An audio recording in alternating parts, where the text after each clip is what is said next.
Okay, we just learned that we all matter.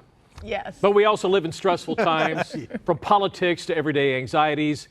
We all need coping mechanisms when life gets tough. But according to our next guest, some of the ones that we think are helping us are actually making it worse. We are welcoming author of Healing Depression for Life, Dr. Gregory Jantz. Good to see you. Oh, good to be with you. Yes, stress and anxiety and depression is huge right now. So we have to deal with it, and we have Yes. mechanisms to deal with it, but you're saying there are things that we go to that are probably You know, we negative. do things as human beings that are not always helpful. We turn to the food. We binge eat. We may binge watch television. We look for comfort and escapism. So think of those two things. I need some comfort and I want to escape. Is that the healthy way to do it, though? No, that's Okay. not the healthy way to do it. Because the things we tend to choose, we tend to be impulsive. We tend to choose things that later we regret.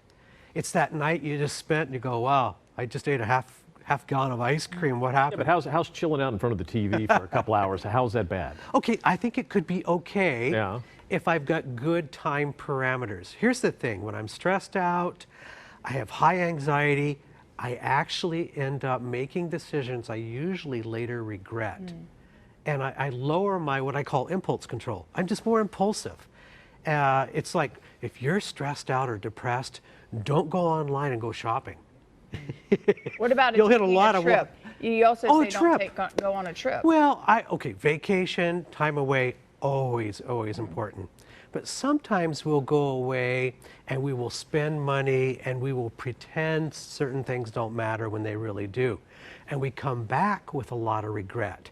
So part of what we want to avoid is this regret. Yeah, what I'm hearing you say is if you eat too much, you're going to get depressed. If you go shopping, you're going to get depressed. 'cause Watch you're too much spending TV. money. Watch too much money. What can you do? Yeah. Well, or spend. Is there anything you can do? So here's the thing, if I do that as a pattern, I can develop addictions. I can develop unhealthy escapism behaviors. And, you know, we've been treating depression and anxiety for 36 years. And one of the things that we've discovered is people, they start with stress and they start to do these unhealthy coping mechanisms. And before you know it, you're way over here on this continuum of depression and it's severe. What are you supposed to do then? What are the Okay. healthy alternatives? We didn't even mention drinking. I mean, that's, Yeah. Well, we didn't mention that's drinking. a big one. Yes, and that one will lead to a lot of other regret.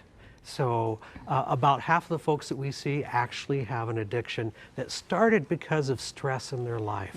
So what do? Well, we all need to have movement or exercise. Now, I call it opposite action.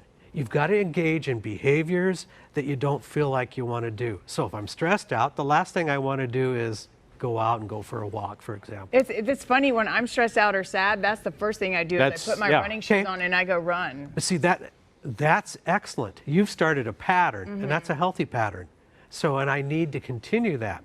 The other thing is when I'm depressed or I'm anxious, I tend to be dehydrated. People stop drinking water. Interesting. And so we've got to, just to rehydrate changes one's mood. So go ahead, get the water back in. Is that scientifically proven that people can be sad or depressed because they don't have Yes, water? and one of the things that we're always going to look at is what's the level of dehydration in a person. Interesting. Yeah, so we know that it improves mood, gives us energy, so super important. The other thing I want to mention is we've got to, at times, ask for help. Don't do this alone. There's times if you've been suffering, it's 6 months and things are getting worse.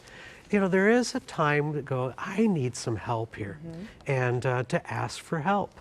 One of the things that I find people regret is I didn't ask for help sooner.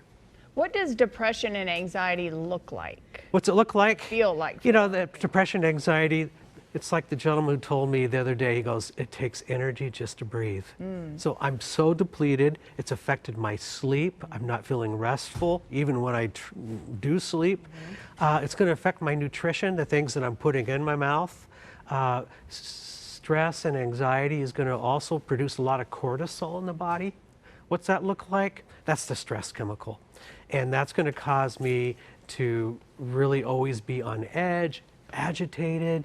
So look for apathy. We know that right now the suicide rates are very high. And I need to mention that because people get depressed and they get into despair and they don't see options. Yeah.